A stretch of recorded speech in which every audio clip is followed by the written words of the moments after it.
பிரியமான என் அன்பு சகோதர சகோதரிகளே, உங்களை யாவரையும் இயேசுவின் நாமத்திலே வாழ்த்துகிறேன், ஆசீர்வதிக்கிறேன். நீங்க நல்லா இருப்பீங்க. ஆமென். ஆண்டவர் இன்னைக்கு நம்மோடு கூட ஒரு அழகான தேவ செய்தியோடு நான் பக்கத்துக்குள்ள விரும்புகிறேன். உன்னத மாணவரின் நிழலில் தங்குகிறவனுக்கு 5 நன்மைகள் கர்த்தர் நமக்காக வச்சிருக்கிறார். ஆமென். அதில் ஒவ்வொன்றா நாம் பார்க்க போகிறோம். சங்கீதம் 91 சங்கீதத்தில் முதல் வார்த்தை, உன்னத மாணவருடைய மறைவில் இருக்கிறவன் சர்வ வல்லவருடைய நிழலிலே தங்குவான். ஆமென். யார் உன்னதமானுடைய மறைவிலே வந்து இருக்கிறார்களோ தங்குகிறார்களோ அவர்களுக்கு முதலாவது நன்மை என்னன்னா, கொள்ளை நோய்க்கு தப்புவிப்பார். ஒரு ஆமென் சொல்லுங்களேன். வருகிற பிரச்சனைகளிலிருந்து தேவன் நம்மளை தப்புவிப்பார். ஆமென்.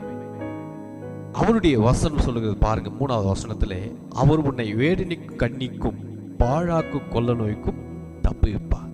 ஆமென். அப்போ முதல்ல ஆண்டவருடைய உன்னதமானுடைய மறைவில் யார் வருகிறார்களோ தங்குகிறார்களோ அவருடைய பாதுகாப்பில் இருக்கிறார்களோ அவர்களுக்கு முதலாவது நன்மை கொள்ள நோய்க்கு தப்புவிப்பார். ஆமென். 2வது, பொல்லாப்பு நேரிடாது, வாத உன் கூடாரத்தை அணுகாது என்று வசனத்தில் நம்ம வாசிக்கிறோம். 10வது வசனத்தில் பாருங்க, ஆகையால் பொல்லாப்பு உனக்கு நேரிடாது, வாதை உன் கூடாரத்தை அணுகாது. அப்ப 2வது, உனக்கு ஒரு பொல்லாப்பு நேரிடாது, உன் வாதை உன் கூடாரத்தை தீங்கும் அணுகாது. ஏன்? ஆண்டவருடைய நிழலில் நீங்க இருக்கும்பொழுது, உன்னதமானுடைய மறைவில் இருக்கும்பொழுது உங்களுக்கு பொல்லாப்பு நேரிடாது. ஒரு ஆமென் சொல்லுங்களேன். 3வது, உன்னை காத்திடுவார். ஆமென். 11வது வசனத்தில் பாருங்க, உன் வழிகள் எல்லாம் உன்னை காக்கும்படி உனக்காக தம்முடைய தூதர்களை கட்டிடுவார். ஆமென்.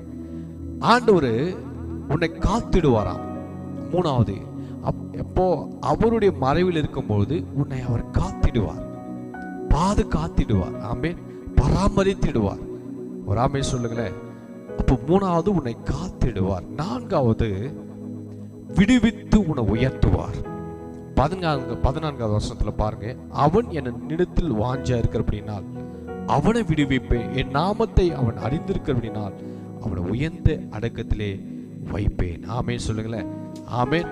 அப்ப ஆண்டவர் 4வது விடுவித்து உன்னை உயர்த்துவார். ஆமென்.